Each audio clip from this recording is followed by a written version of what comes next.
Hello guys, today I'm going to show you how to properly use the shoulder press machine at Planet Fitness. First, adjust the seat so that your feet are flat on the ground and your back is fully supported. So here is the seat adjuster. Make sure to experiment with it before working out. Next, select an appropriate weight by adjusting the pin on the weight stack. So here is the pin of the weight stack. Make sure again to experiment with it so that you can adjust to your likings. Grip the handles with your palms facing forward. Keep your arms bent at a 90-degree angle.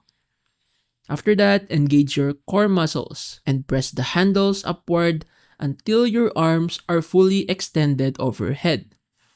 Hold for a brief moment, then slowly lower the handles back to the starting position. Avoid locking your elbows and use controlled movements to prevent strain. Repeat for the desired number of reps, maintaining proper form throughout the exercise. So here is a demo.